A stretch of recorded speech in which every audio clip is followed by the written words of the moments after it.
welcome to Whiteboard Anatomy. My name is Samantha, and today we're going to be going over the nerves that supply the muscles of the upper limb.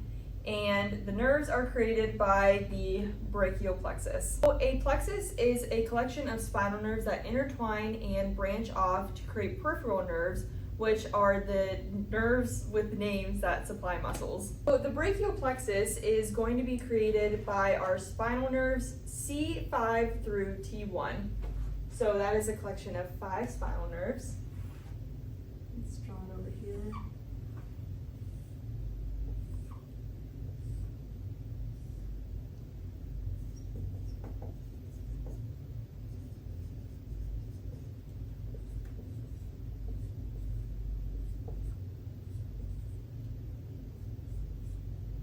And these spinal nerves are going to intertwine to form our trunks. We have 3 trunks. We have an upper, middle, and lower. So our upper trunk is going to be created by C5 and C6. That is our upper trunk. Our middle trunk is going to be created by C7 spinal nerve. And our lower trunk is going to be created by spinal nerves C8 and T1.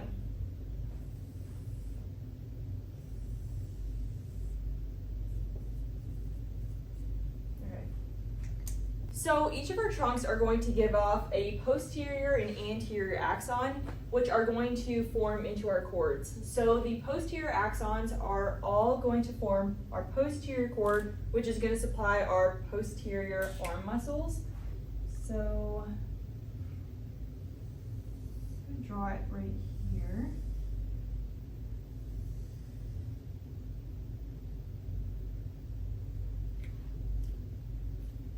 And our anterior axons are going to form our medial and our lateral cords to supply the anterior part of our arm.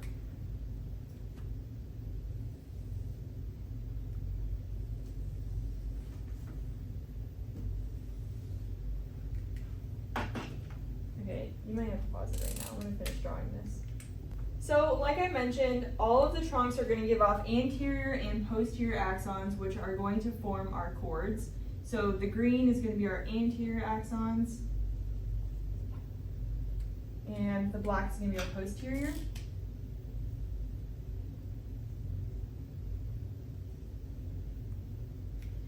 So all of our posterior axons are going to come together and form our posterior cord.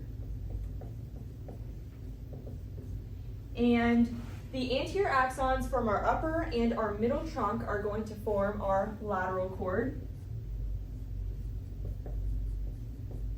And the axons from our lower trunk are going to form our medial cord.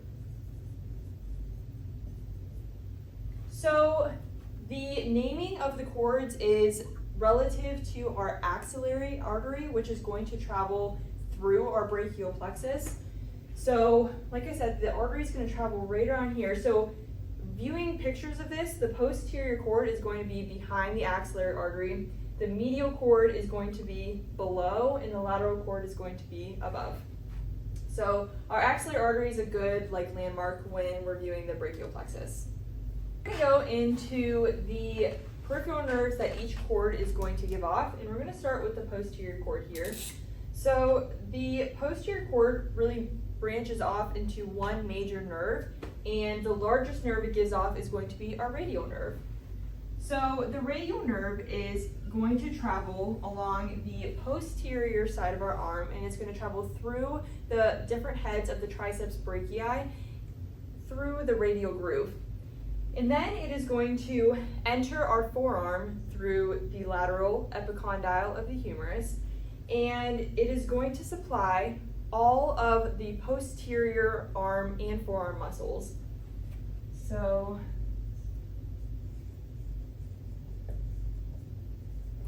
our only posterior arm muscle is going to be our triceps brachii, and then we actually have 11 posterior forearm muscles, 6 that are going to be superficial and 5 that are deep. All right, can you pause it? Like I mentioned, radial nerve is going to supply everything in the posterior arm. The only thing it's not going to supply is the posterior hand. The radial nerve does not enter the hand, therefore it does not supply any hand muscles. So another branch off our posterior cord is going to be our axillary nerve. And our axillary nerve, which we'll draw right here, is going to wrap around our shoulder right here, and this is going to supply our deltoids and our teres minor.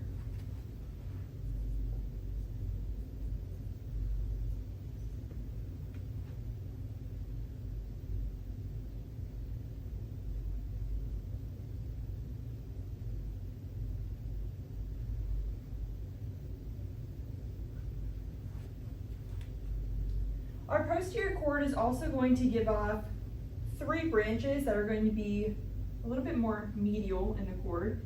And this is going to be our subscapular nerve and our thoracodorsal nerve. So our subscapular, we technically have 2 nerves. We have an upper subscapular and a lower subscapular nerve. And these are going to be in between the thoracodorsal.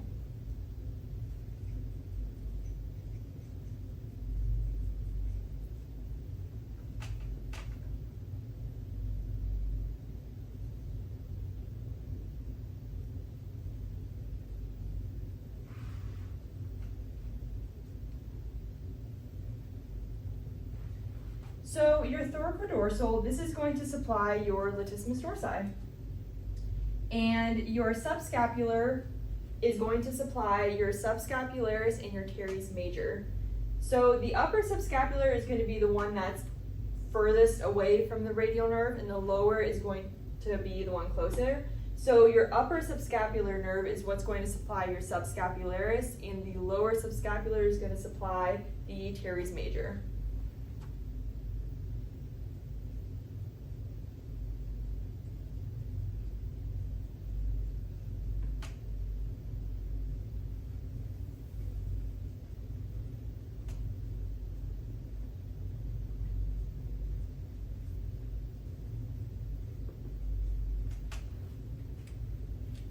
Do you want to pause it really quick? Both our lateral and our medial cords are going to give off 3 branches, and I like to think small, medium, and large for each. So one of the branches for our lateral and our medial is going to create our median nerve. So it kind of looks like, and this really overlaps our radial nerve. Remember, we have that axillary artery coming right here. So the radial nerve in the posterior cord is going to be behind the axillary artery. Our median nerve is going to be above the axillary artery.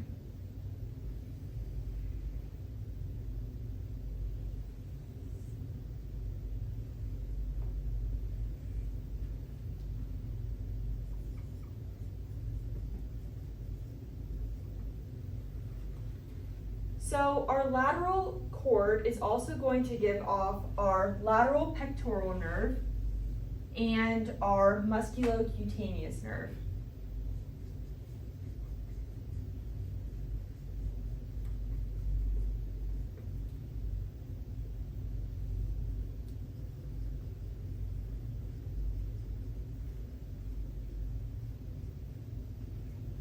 Pause it. So the medial cord is also going to give off 2 other nerves, and that is going to be the medial pectoral nerve and the ulnar nerve.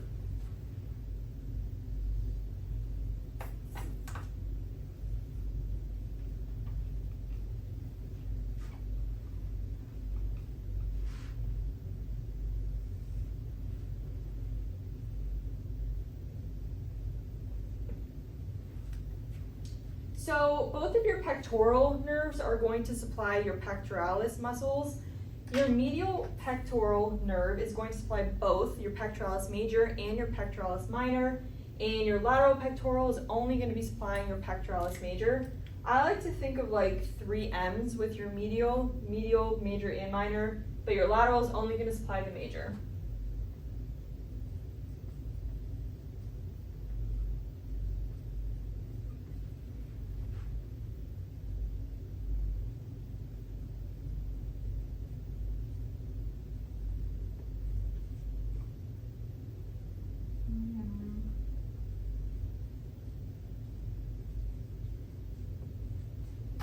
Bad. Okay. Your musculocutaneous is going to enter the anterior part of your arm, and it's going to pierce through your coracobrachialis, and this is going to innervate all 3 of your anterior arm muscles. So we have your biceps brachii, your brachialis, and your coracobrachialis.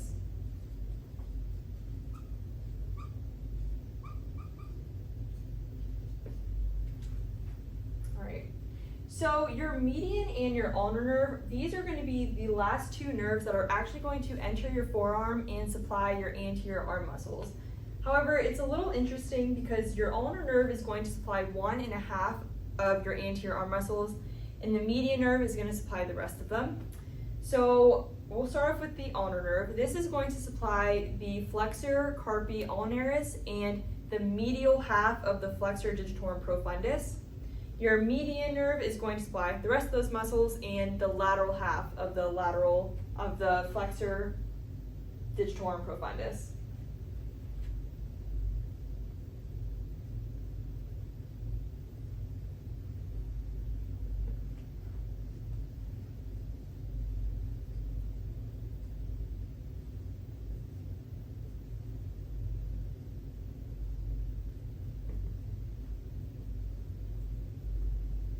In addition to these forearm muscles, both the ulnar and the median nerve is going to enter your hand and supply all of your hand muscles. So we have 3 compartments of muscles in our hands. We have the thenar, hypothenar, and central compartment. Can you stop it? We're gonna have to edit out that last part. Because to our anterior forearm muscles, both your ulnar and your median nerve are going to enter your hand and supply those hand muscles. So we have 3 compartments: thenar, hypothenar, and central. Remember, thenar is going to be the 3 muscles that are going to be closest to your thumb. Hypothenar is going to be the 3 that is by digit number 5, and the central is going to be in the middle.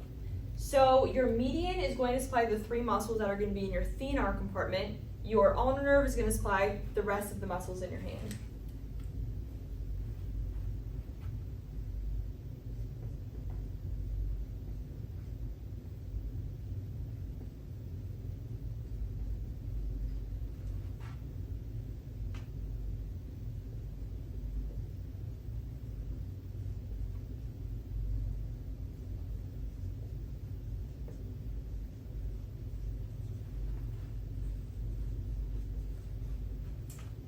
So another important note to make is that your median nerve is going to enter your hand through your carpal tunnel. Remember, the carpal tunnel is what's created by your flexor retinaculum that's going to cover the anterior part of your wrist.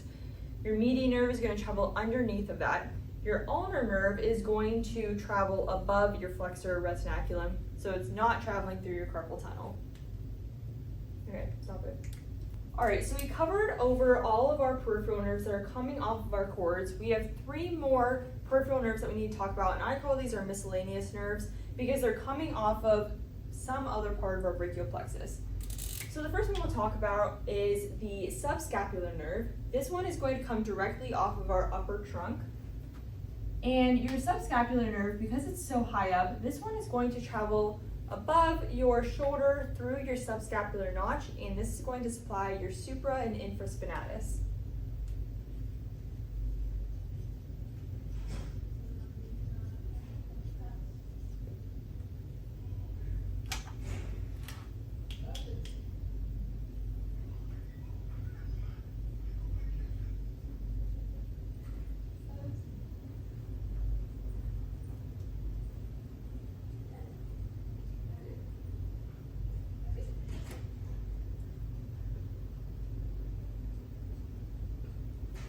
So next we're going to talk about our dorsal scapular nerve. This is going to come directly off of our C5 spinal nerve.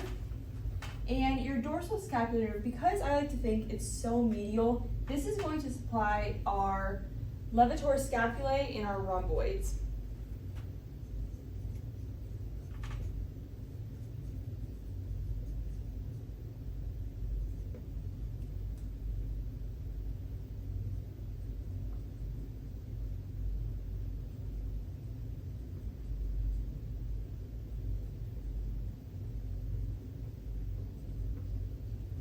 Right, and the last nerve we're going to talk about is our long thoracic nerve.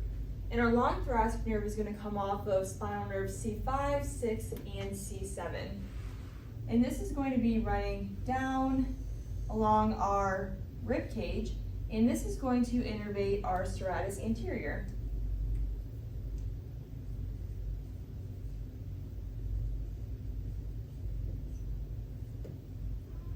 When we damage this nerve, this is what produces wing scapula, and it's because we're damaging our serratus anterior.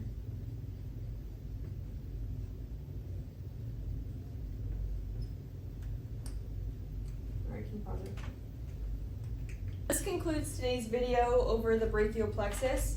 I'll step out, so this is the full board. Thanks for watching.